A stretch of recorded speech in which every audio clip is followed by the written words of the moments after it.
छत्रपती शिवाजी महाराज की इंद्रदेव सम्राट शिवसेना प्रमुख बाळासाहेब ठाकरे यांचं पूजन सुधाकर दादा यांनी करावं अशी मी त्यांना विनंती करतो। माताई मीनाताई ठाकरे यांचं पूजन खासदार डॉक्टर कल्याण काळे साहेब हे करतील अशी मी त्यांना विनंती करतो। हिंदुहृदय सम्राट शिवसेना प्रमुख श्रीमान बाळासाहेब ठाकरे यांचा प्रमुख उद्धवजी ठाकरे साहेब यांचा विजय पक्षप्रमुख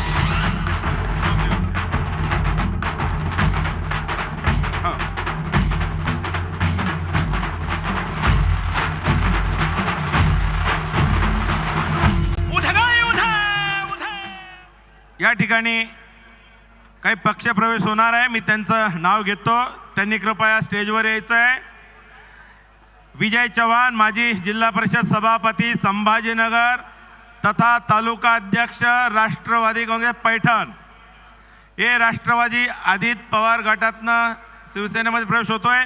सुनील शिंदे माजी सभापती जिल्हा संभाजीनगर भारतीय जनता पार्टीतून शिवसेनेमध्ये प्रवेश होतोय। अनुश्री फिरोज पटेल माजी सरपंच सातारा गाव जिल्हा परिषद अध्यक्ष संभाजीनगर श्री अनिल चोरडियाजी यांचा या ठिकाणी पक्षप्रवेश होतोय। माजी जिल्हा परिषद सदस्य बजाज नगर हेही भारतीय जनता पार्टीमधून शिवसेनेमध्ये प्रवेश होतोय।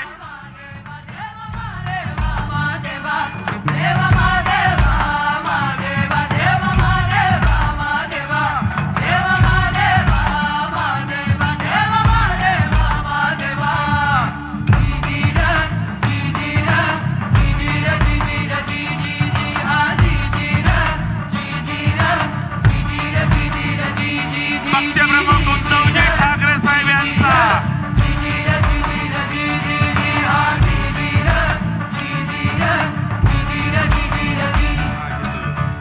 छत्रपती संभाजीनगर येथील सर्व ख्रिस्ती समाजाचा आपल्या महाराष्ट्रातील लोकप्रिय शिवसेना पक्षाला जाहीर पाठिंबा दिलेला आहे।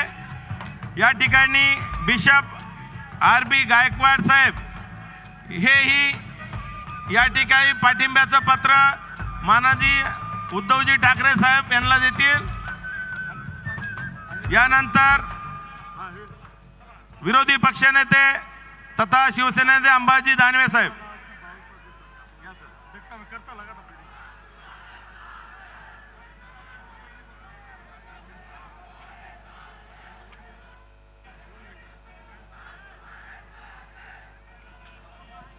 महाराष्ट्राची कुलस्वामिनी आई तुळजाभवानी हे जरा सगळे सारखे तू ए चल बाजूला ए फोटोग्राफर ए दादा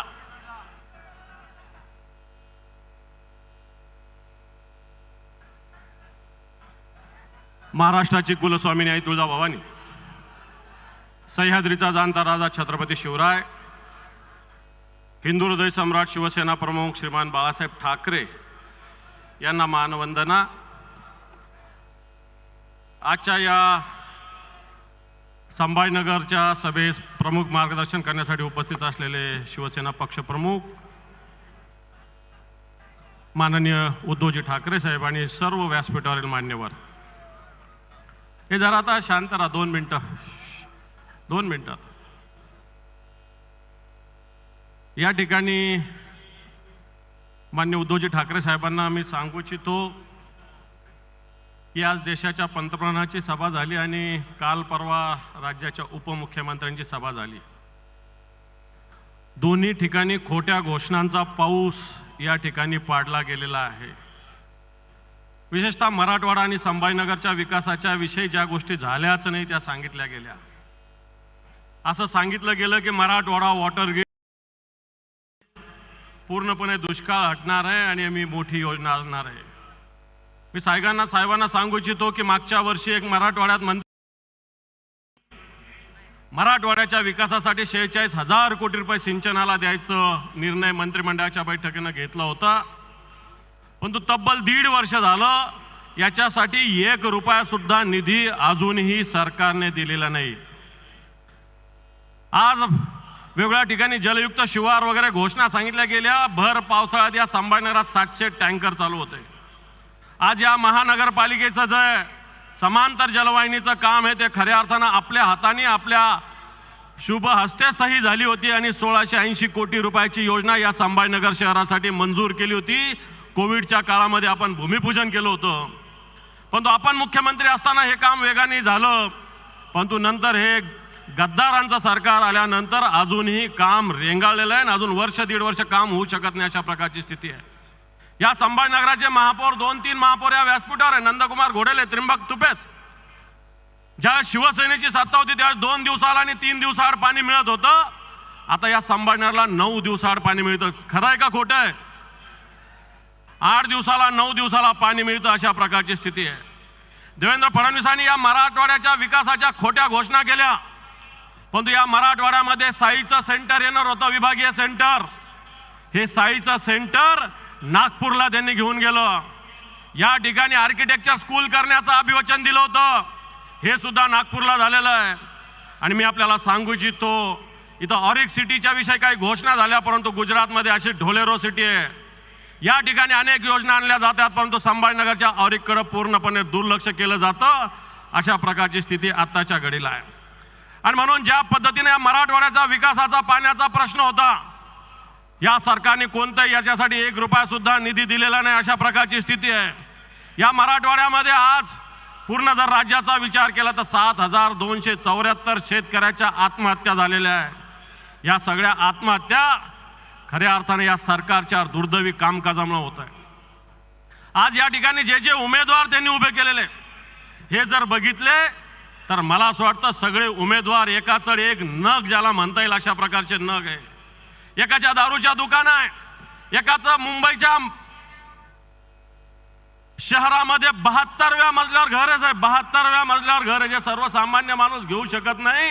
मुंबईमध्ये 72व्या मजल्यावर घर आहे आणि वाटतं राजू शिंदे या 72व्या मजल्याला खाली जमिनीच्या खाली 72 मजले नेल्याशिवाय राहणार नाही अशा प्रकारची स्थिती आहे। आज या मध्यमध्ये सुद्धा काही लोकांना तिकीट दिलं आणि आज गद्दारी केली, यांच्या मनात पाप होतं। आज त्यांनी दुसऱ्या पक्षात प्रवेश केला। काही वर्तमानपत्रांना फार खात सुटलेली आहे। माझ्याकडे यादी आहे, या मागच्या 1 महिन्यामध्ये शिवसेनेमध्ये भारतीय जनता पार्टी आणि शिंदे गटाचे 1812 पदाधिकाऱ्यांनी प्रवेश केला, 1812। आणि आज सुद्धा अनिल भैया चौडिया हे भारतीय जनता पार्टीत होते, सुनील शिंदे भारतीय जनता पार्टीत होते, विजू चव्हाण हे अजितदादाच्या पक्षात होते आणि फिरोज पटेल हे सुद्धा शिंदे गटामध्ये होते। आणि हे सगळे आज मान्य उद्धवजी ठाकरे साहेबांच्या नेतृत्वाखाली शिवसेनेमध्ये प्रवेश करायला आलेले आहे। ही संभाजीनगरची महानगरपालिकेची योजना साहेब आपल्या हाताने मंजूर झालेली आहे। आपण त्यावेळेस महानगरपालिकेचा 812 कोटीचा वाटा सरकारने तुमच्या सरकारच्या खाली नेतृत्वाखाली उचलण्याचा वायदा केला होता, आपण उचलणार होतो। परंतु आज या महानगरपालिकेची आर्थिक स्थिती चांगली नसताना 812 कोटी रुपयाचं सॉफ्ट लोन घेतलं जावं अशा प्रकारचा सरकारचा आग्रह आहे। थोडक्यात सांगण्याचा मुद्दा आहे, मराठवाडा असेल संभाजीनगर असेल, या सरकारने पूर्णपणे, या गद्दारांच्या सरकारने, भारतीय जनता पार्टीने पूर्णपणे दुर्लक्ष केलेलं आहे। आणि म्हणून येणाऱ्या काळामध्ये या जिल्ह्यामध्ये मागच्या वेळेस सुद्धा उद्धवजी ठाकरे साहेबांनी याच मैदानावरून याच ठिकाणी येऊन भाषण केलं होतं। आपण या जिल्ह्यातले 9चे 9 आमदार निवडून दिले होते, यावेळेस सुद्धा हे 9चे 9 आमदार आपल्याला निवडून द्यायचे, कारण खऱ्या अर्थाने या गद्दाराचं तोंड आपल्याला फोडायचं आहे। कोणी जातीवर मतं मागतील, कोणी धर्मावर मतं मागतील, शिवसेना खऱ्या अर्थानं या विकासासाठी, या संभाजीनगरसाठी, उद्धवजी ठाकरे साहेब मुख्यमंत्री असताना या संभाजीनगरसाठी 2,500 कोटी रुपये दिले होते, 2,500 कोटी रुपये। त्यातले 1200 कोटी रुपयाचं काम सुरू झालं होतं। पैठणची उपसा जलसिंचन योजना ब्रह्मगव्हाण 287 कोटीची उद्धवजी ठाकरे साहेबांच्या सहीनं मंजूर झालेली आहे। 287 कोटी रुपये त्याच्यासाठी आले होते। गंगापूर वैजापूरचा मराठवाडा वॉटर ग्रीड 1100 कोटी रुपये उद्धवजी ठाकरे साहेबांच्या सरकारच्या काळात आले होते। आणि म्हणून बांधवांनो, ही महाविकास आघाडी खऱ्या अर्थानं विकासासाठी, या संभाजीनगरच्या परिवर्तनासाठी आहे। आपण शिवसेना त्याचप्रमाणे काँग्रेस आणि राष्ट्रवादी काँग्रेसचे जेवढे उमेदवार आहे या सगळ्यांना भरभरून आशीर्वाद द्यावा अशा प्रकारचं आवाहन करतो आणि थांबतो. जय हिंद, जय महाराष्ट्र. संविधान बचाव समितीचे सर्व टीम, कृष्ण बनकर आणि त्यांच्या सर्व ग्रुपच्या वतीने महाविकास आघाडीचे सर्व उमेदवार यांना पाठिंबा दिलेला आहे. मी आता विनंती करतो पक्षप्रमुख, आपले सर्वांचे कुटुंब प्रमुख माननीय उद्धवजी ठाकरे साहेब यांना. हिंद हृदय सम्राट शिवसेना प्रमुख श्रीमान बाळासाहेब ठाकरे यांचा, पक्षप्रमुख उद्धवजी ठाकरे साहेब यांचा, पक्षप्रमुख उद्धवजी ठाकरे साहेब यांचा.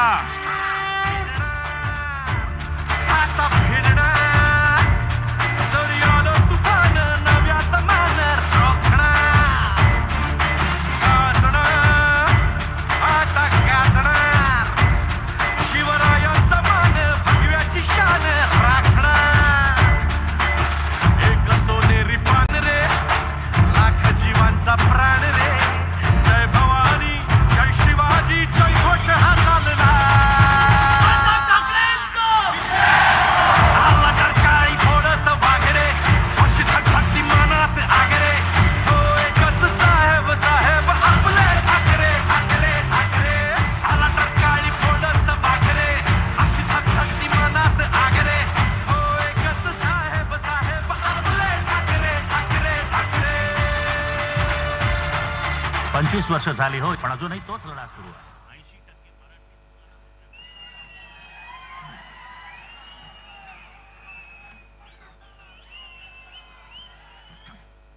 जमलेल्या माझ्या तमाम महाराष्ट्र प्रेमी बांधवांनो, भगिनींनो आणि मातांनो,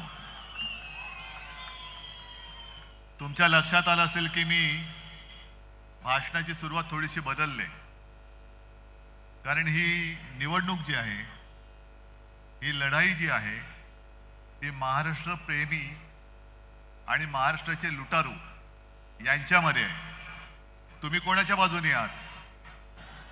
महाराष्ट्र प्रेमींच्या बाजूने किती लोक आहेत? आहेत ना?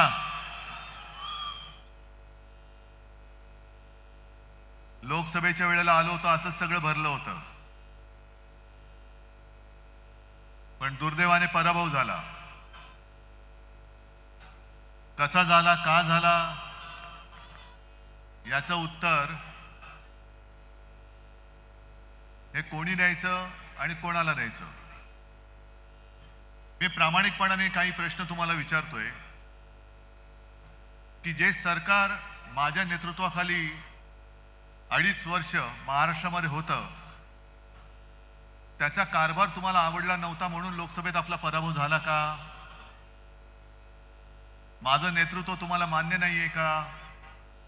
नसेल तर नाही सांगा. मी खुला कारभार आहे माझा. मला मोदी आणि शहा घरी नाही बसू शकत. ज्या दिवशी तुम्ही मला सांगाल की उद्धव आता बस झालं, घरी बस, त्यावेळेला मी क्षणार्धात घरी बसेन. पण जोपर्यंत तुम्ही मला सांगताय की उद्धवजी तुम्ही लढा, मग कोणी माझ्या वाटेमध्ये येऊ दे, मी तुमच्यासाठी प्राण गेला तरी 72 पण लढून जिंकून दाखवल्याशिवाय राहणार नाही. हे तुम्ही ठरवायचे. अनेक जण मला विचारतात की ही निवडणूक तुमच्या अस्तित्वाची आहे का? म्हटलं माझं अस्तित्व हे माझ्या मायबाप, माता भगिनी आणि जनतेच्या बांधवांच्या हातामध्ये. जे शिवसेना प्रमुखांनी मला सांगितलं आणि अनेकदा जाहीर सभेत ते बोलले की जोपर्यंत तुम्ही शिवसैनिक आहात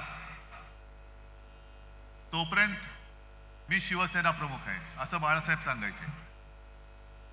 आणि हीच भावना माझी आहे, कारण आज माझ्या हातामध्ये काही नाहीये,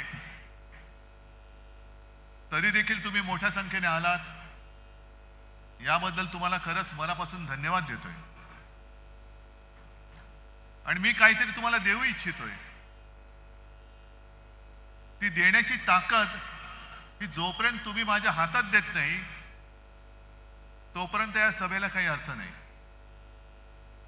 आज हे सगळे उमेदवार आपले आहेत महाविकास आघाडीचे. कोणाच्या हातामध्ये मशाल आहे, कोण हात घेऊन उभा आहे, कुठे तुतारी फुंकणारा मावळा आहे. आम्ही का लढतोय तर महाराष्ट्राचा स्वाभिमान आणि महाराष्ट्राची अस्मिता जी पायदळीत तुडवली जाते तिचं रक्षण करण्यासाठी म्हणून आम्ही लढतो आहोत. आज मोदीजी इकडे येऊन गेले आणि त्यांनी सांगितलं त्यांचा बाकीचा म्हणजे मोदीजी काय बोललेत आणि देवेंद्र काय बोललेत त्यांच्या थापा अंबादासजींनी तुम्हाला सांगितल्या. पण विशेष म्हणजे मोदी साहेब जे बोलले की या जिल्ह्याचं नाव छत्रपती संभाजीनगर केलं, हे मिंद्याचं कौतुक त्यांनी केलं. शिवसेना प्रमुखांचं स्वप्न त्यांनी साकार केलं. पहिल्या प्रथम मोदीजी तुम्हाला सांगतो की बाळासाहेब बोलू नका, ते हिंदू हृदय सम्राट आहेत, होते आणि राहणार. ते तुमचे वर्गमित्र नव्हते, पण त्यांच्या आठवणीसाठी सांगतो की छत्रपती संभाजीनगर ह्या संपूर्ण जिल्ह्याचं नामकरण हे मी मुख्यमंत्री म्हणून माझ्या शेवटच्या कॅबिनेटच्या बैठकीत केलेलं आहे. ज्या वेळेला तुम्ही माझे गद्दार चोरून सुरतला ढोकळा खायला नेले होते तेव्हा मी मुंबईमध्ये मंत्रालयात बसून या जिल्ह्याचं नाव छत्रपती संभाजीनगर हे करून दाखवलं. बरं, हे तर ठीक आहे. जर मोदीजींचं म्हणणं असं असेल की छत्रपती संभाजीनगर हे नाव त्यांनी केलं तर मग मला सांगा छत्रपती संभाजीनगर आहे कुठे, कुठे आलं हे? कारण जर का आपण मतदारसंघावरती लक्ष दिलं, लोकसभा मतदारसंघ औरंगाबाद पूर्व, औरंगाबाद पश्चिम आणि औरंगाबाद मध्य, मग संभाजीनगर मोदीजी आहे कुठे? ज्या तत्परतेने तुमचा जो नोकर निवडणूक आयोग त्याने माझ्या पक्षाचं नाव चोरून दरोडेखोरांना दिलं, ती तत्परता अजून तुमचा नोकर निवडणूक आयोग माझ्या जिल्ह्याचं नाव छत्रपती संभाजीनगर करायला का तयार नाहीये? का नामांतर झालेलं नाही अजून? म्हणजे तुम्ही केलेलंच नाही आहात. अजूनही मतपत्रिकेवरती किंवा मतदारसंघाच्या यादीत ज्याचं नाव औरंगाबाद आहे, मग मोदीजी तुम्ही आज नेमकं कुठे येऊन गेलात? औरंगाबाद पूर्व मध्ये आला होतात की संभाजीनगर पूर्व मध्ये आला होतात? पट्टे तुम्हाला? बाळासाहेबांचं स्वप्न यांनी म्हणजे त्या दाढीवाल्यांनी पूर्ण केलं म्हणतायत. ठीक आहे, क्षणभर मानलं. मग हिंदू हृदय सम्राट बाळासाहेबांचं स्वप्न काय नवाज शरीफचा वाढदिवसाचा केक खाणं हे सुद्धा होतं का, जो तुम्ही जाऊन खाऊन आलात न बोलवता? की कधीतरी एकदा मी पाकिस्तानच्या पंतप्रधान पदाच्या वाढदिवसाचा केक खाऊन येईन, हे माझं स्वप्न आहे, असं काय तुम्हाला सांगितलं होतं? मग का गेला होतात पाकिस्तानात? बरं, महाराष्ट्रामधले उद्योग लुटून तुम्ही जे काय गुजरातला नेले आणि नेता आहात, हे शिवसेना प्रमुखांचं स्वप्न होतं का, जे मिंद्याने पूर्ण केलं? मी मुख्यमंत्री असताना आणि आपलं महाविकास आघाडीचं सरकार असताना याच संभाजीनगरमध्ये मेडिकल डिव्हाइस पार्क आणत होतो. कुठे गेला तो मेडिकल डिव्हाइस पार्क? कुठे? गुजरात. तुम्हाला कल्पना आहे मेडिकल डिव्हाइस पार्कच्या माध्यमातून किती जणांना रोजगार मिळाला असता? काय अंदाज आहे? मेडिकल डिव्हाइस पार्क आला असता इथे तर त्याला बाकीची जी काही उपकरणं लागतात, जसं बजाज आल्यानंतर अनेक जणांना रोजगार मिळाले कारण छोट्या छोट्या काही गोष्टी त्याच्यासाठी लागतात, तसंच मेडिकल डिव्हाइस पार्क जो आम्ही छत्रपती संभाजीनगरमध्ये आणत होतो, तो जर का इथे आला असता तर माझ्या मराठवाड्यातल्या किमान 1 लाख तरुणांना आणि तरुणींना त्याच्यामध्ये रोजगार मिळाला असता. किमान 1 लाख. तो तुम्ही घेऊन गेलात गुजरातला. आणि हिंदू हृदय सम्राटांचं स्वप्न म्हणून तुम्ही आम्हाला थापा मारता. छत्रपती शिवाजी महाराजांचा पुतळा तो तुम्हाला धड उभारता येत नाही. त्या पुतळ्यामध्ये सुद्धा पैसे खाणारी अवलाद तुमची, भाजप आणि मिंद्याची. तुम्ही छत्रपती संभाजीनगर हे नामकरण करू शकता? एक पुतळा धड तुम्हाला उभारता येत नाही. त्या पुतळ्यामध्ये सुद्धा पैसे खाल्ले. मी काल कोकणमध्ये गेलो होतो आणि तिथे एक मंत्री आहेत, केसरकर त्यांचं नाव. म्हणजे माणसं किती निर्लज्ज आणि निर्ढावलेली असतात. पुतळा पडल्यानंतर यांनी काय बोलले होते की वाईटातून काहीतरी चांगलं होईल. अरे गधड्या, महाराजांचा पुतळा पडलाय, त्याच्यातनं चांगलं होईल असं तुला वाटतं? म्हणजे ही एवढी सगळी मेलेल्या मनाची माणसं, ज्यांच्या मनामध्ये महाराजांबद्दल काही आदर नाही, प्रेम नाही, पुतळा उभारताना सुद्धा भ्रष्टाचार करतायत. तुमचं छत्रपती संभाजी महाराजांबद्दलचं प्रेम सुद्धा झोट आहे. मग आमच्याच काळामध्ये आम्ही इथल्या चिकलठाणा विमानतळाचं नामकरण जे केलं होतं, छत्रपती संभाजी महाराज चिकलठाणा विमानतळ, ते अजून का केलं नाही मोदीजी तुम्ही? काल मी गोव्याला गेलो होतो. गोव्याच्या विमानतळाचं नाव मनोहर पर्रीकरांचं केलं. अयोध्येचं तुम्ही केलं. आणखीन कुठे गेली असतील. पण अजून देखील आता 5 वर्ष झाली तो ठराव मंजूर करून झाला. का माझ्या या विमानतळाचं नाव छत्रपती संभाजी महाराज विमानतळ करत नाही तुम्ही? सांगा ना आम्हाला. आलं की काय वाटेल ते बोलायचं. म्हणजे आता काय झालंय, 4 दिवसापासून मी माझ्या बॅगा उघड्या करूनच फिरतोय. कारण जिथे जातो तिकडे माझी बॅग तपासताय. आज पण तपासली. ते तपासणीसाला मी सांगितलं, बघ रे बाबा, फक्त माझ्या बॅगेमध्ये एक साप आहे, त्याला हात नको लावूस, नाहीतर पुन्हा आमच्यावरती यायचं. मग त्यांना मी विचारलं की हे तुम्ही का तपासताय? नाही, आमची ड्युटी आहे. म्हटलं ड्युटी बरोबर, पण ड्युटी म्हणजे काय ड्युटी आहे? नाही, तुमच्या बॅगेत पैसे आहेत की नाही बघायचे. मग म्हटलं तुम्ही मोदींची बॅग तपासता का? म्हटलं काय साहेब सांगायचं तुम्हाला, त्यांच्या बॅगेमध्ये नुसत्या थापा असतात. नुसत्याच थापा. 15 लाख रुपये देणार, शेतकऱ्याचं उत्पन्न दुप्पट करणार, 2 कोटी लोकांना रोजगार देणार, अच्छे दिन आएंगे, सगळ्या थापा गेले 10 वर्ष आम्ही ऐकतोय, तरी थकत नाहीये. थापा देऊन देऊन हा माणूस थकत कसा नाही? ही एक दैवी चमत्कार आहे हा. एखादा माणूस थापा मारून मारून कंटाळेल, थकेल, पण हे थकतच नाहीत. आणि मग ते जे काय म्हणतात की भगवान ने मुझे भेजा है, असू शकतं बाबा, की खोटं बोलून सुद्धा तुम्ही थकत नाहीत. ही काहीतरी वेगळी शक्ती आहे, वेगळा चमत्कार आहे. आज यांना आठवलं मिंद्यांना आणि सगळ्यांना. 3 भाऊ, एक जॅकेट भाऊ, दाढी भाऊ, देवा भाऊ, आणि सगळे मिळून महाराष्ट्र खाऊ. यांची जी काय वृत्ती आहे, लुटेंगे और बांटेंगे, म्हणजे महाराष्ट्र लुटेंगे आणि दोस्तों को बांटेंगे, ही यांची खरी गोष्ट आहे. बटेंगे या कटेंगे वगैरे नाहीये. महाराष्ट्राला लुटणार आणि आमच्या म्हणजे त्यांच्या दोस्तांना वाटणार, वाटायचा, लुटायचा आणि वाटायचा, हे उघड उघड चाललंय. मग आपण छत्रपती शिवाजी महाराज की जय म्हणून जे काय बोलतो तिरिमिरीनी, आणि आपल्या महाराजांचा महाराष्ट्र आपल्या डोळ्यात देखत हे लुटून गुजरातला नेत आहे, तरी आपण काय चंड बनलो की काय एवढे की आपण गप्पच बसलेलो? गेल्या वेळेला लोकसभेला एक झाली चूक.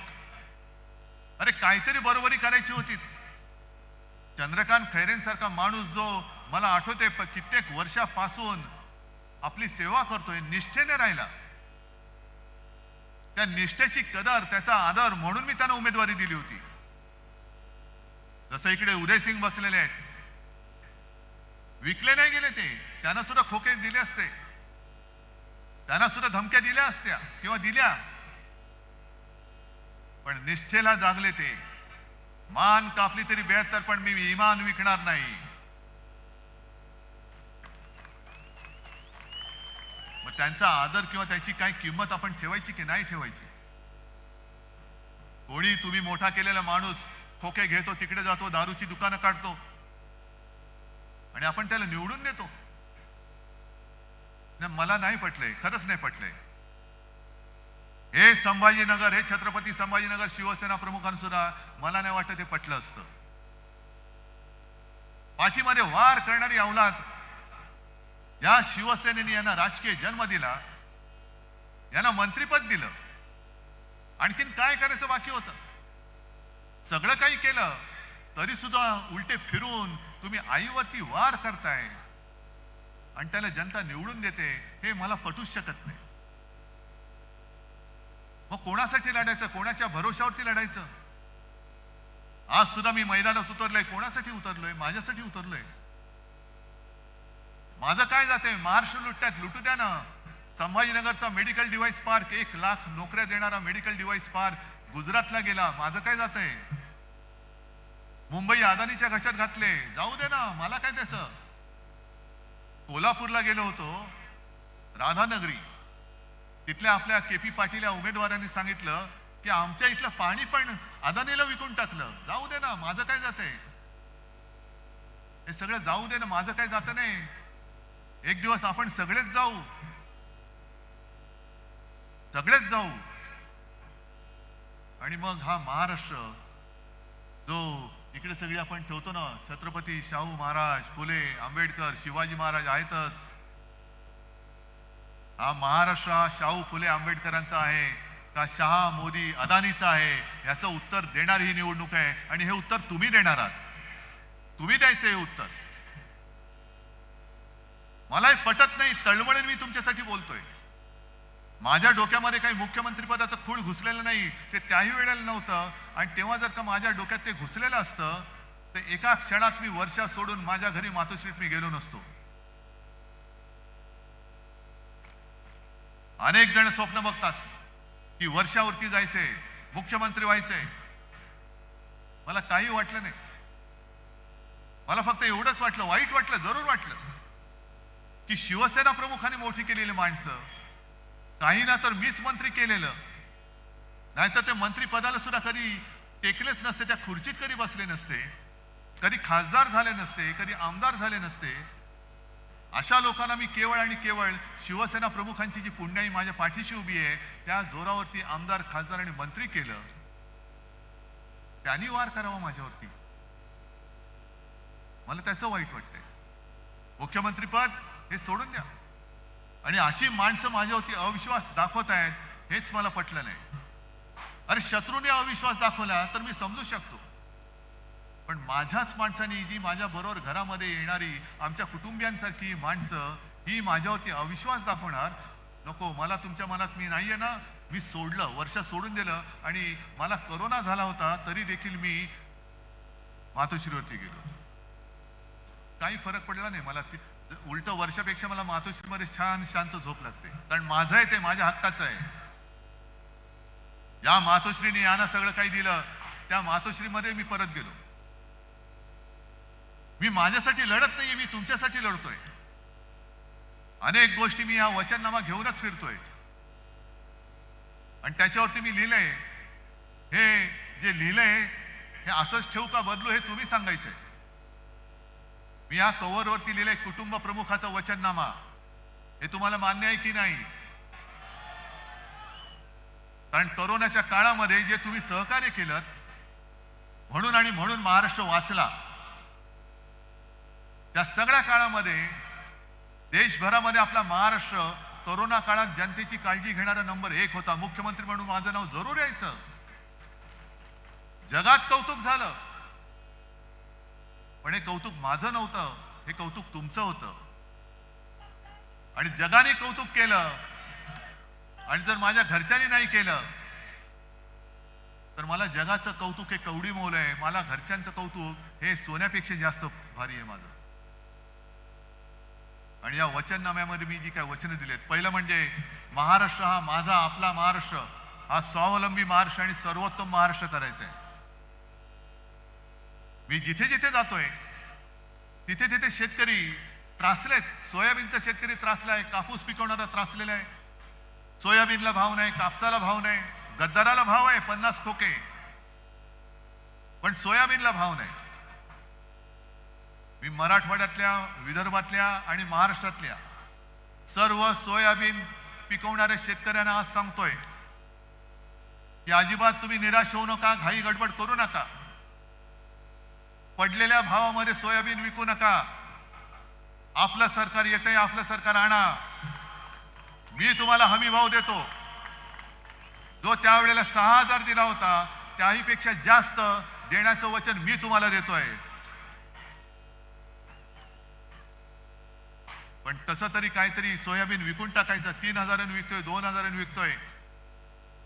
मग आपलं सरकार आल्यानंतर सगळे व्यापारी तुमच्याकडनं 3,000 घेतलेलं सोयाबीन हे सरकारला 6,000-7,000 विकतील. त्याच्यामुळे जरा थांबा, घाई गडबड करू नका. पहिले सरकार आणा. मी घेतो हमी तुमची. आणायलाच लागेल तुम्हाला.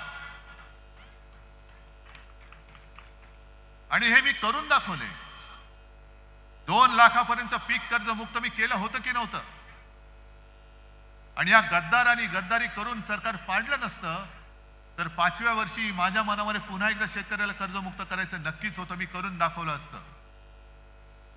ठीक आहे, पुन्हा आपलं सरकार येतंय. हे सरकार आल्यानंतर पुन्हा माझ्या शेतकऱ्याला मी कर्जमुक्त करून दाखवेन. आणि जेव्हा आपण फिरत असतो तेव्हा काही काही गोष्टी घडत असतात. त्या नुसत्या बघून किंवा ऐकून सोडून द्यायच्या नसतात. मी 1-2 महिन्यापूर्वी आलो होतो. मला वाटतं आपल्या कोणाच्या प्रवेशाला, अंबादास, हा तुमच्या प्रवेशाला आलो होतो.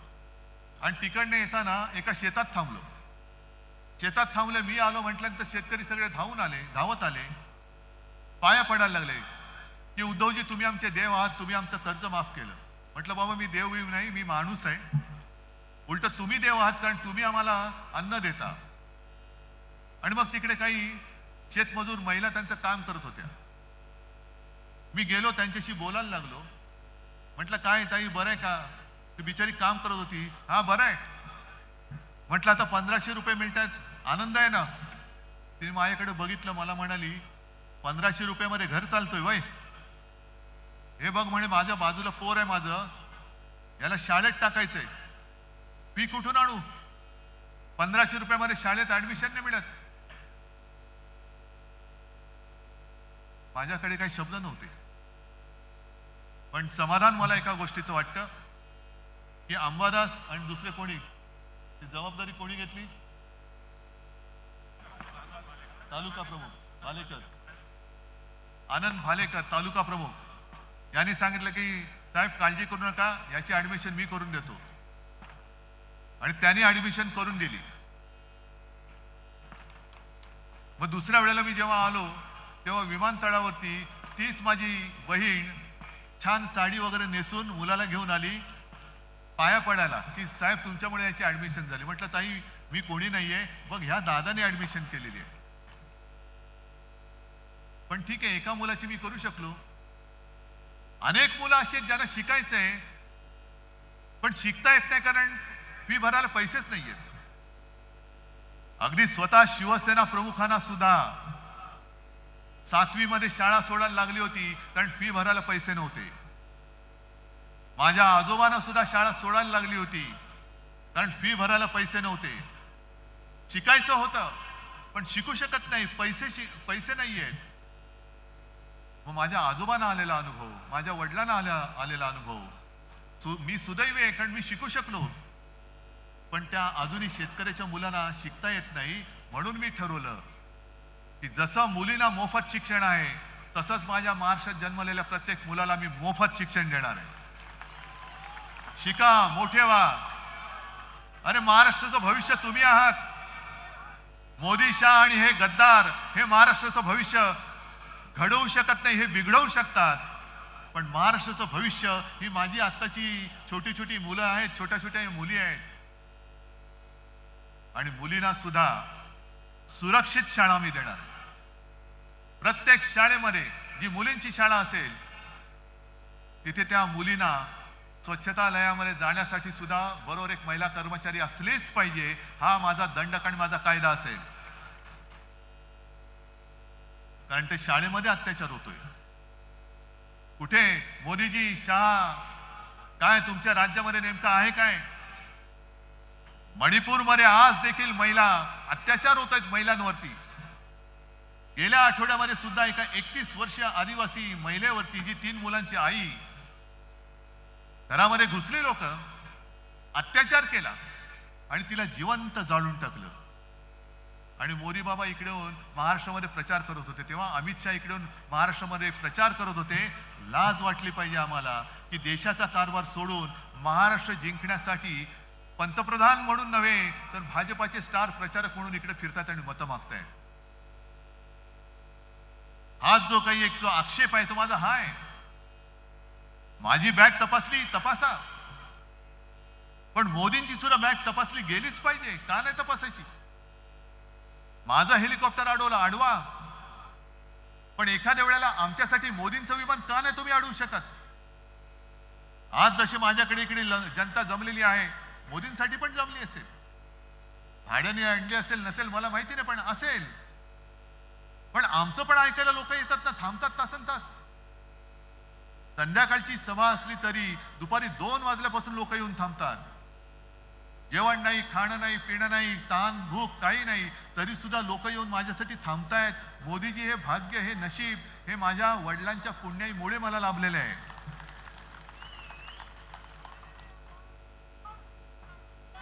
ही आमची घराणेशाही आहे. तुमच्यासारखं नाही आमचं की वापरा आणि फेकून द्या. आज आम्ही काँग्रेस आणि राष्ट्रवादी सोबत आलोय. का आलोय? तुमची हुकुमशाही गाडायला आलेलो आहे.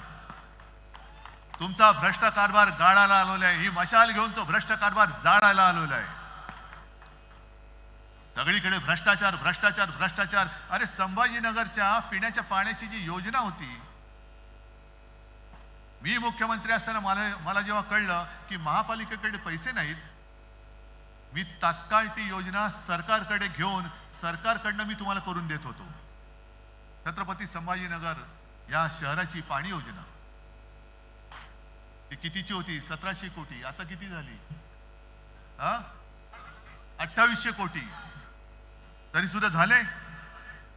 म्हणजे यांची सगळी कॉन्ट्रॅक्ट जी आहेत, हा विकास विकास विकास म्हणून जे बोंबलत आहेत, हा विकास जनतेचा नाही, हा विकास त्यांच्या कॉन्ट्रॅक्टर मित्रांचा आहे.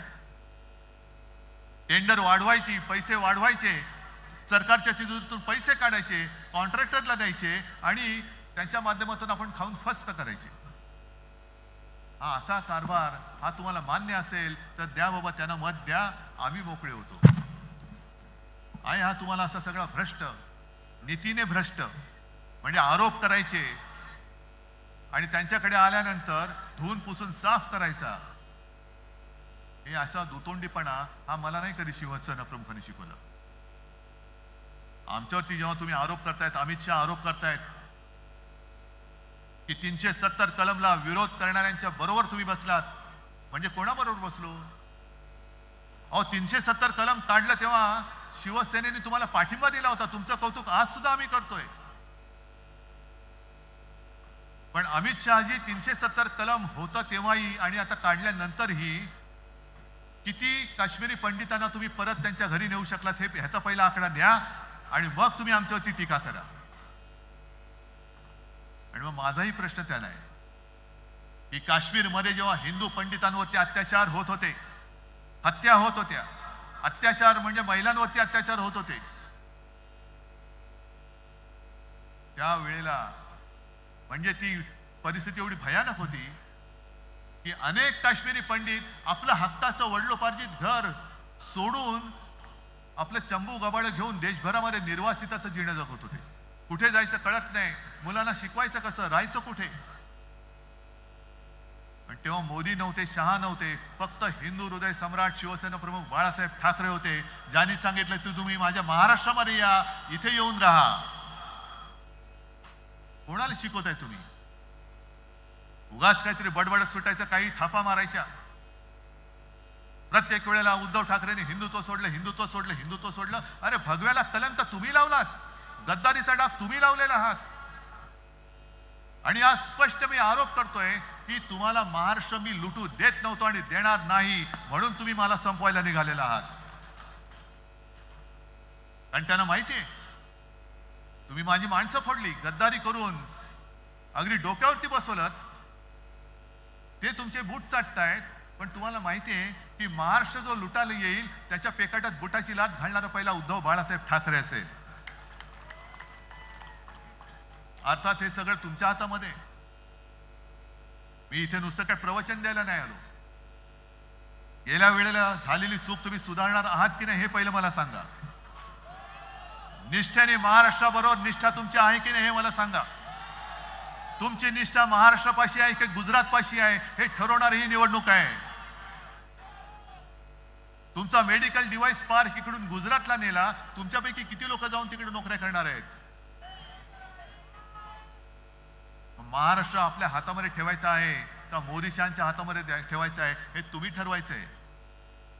आणि आपल्या हातामध्ये जर का ठेवणार असाल तर जेवढे जेवढे इकडे उमेदवार आहेत सगळे इकडे या.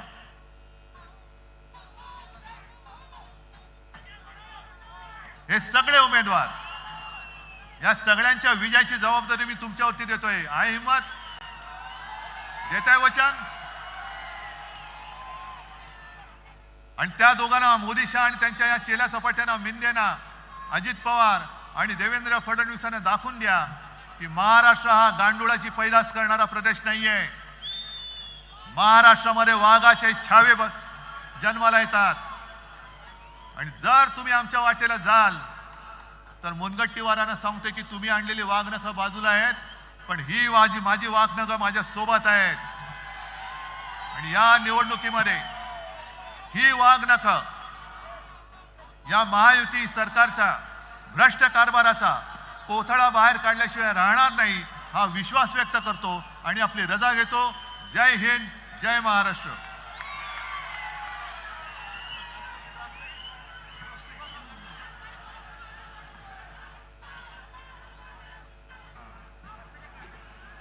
संविधान बचाव समितीच्या वतीने राजू शिंदे, बाळासाहेब थोरात यांना पाठिंबा देण्यात आले. त्यांचे आभार.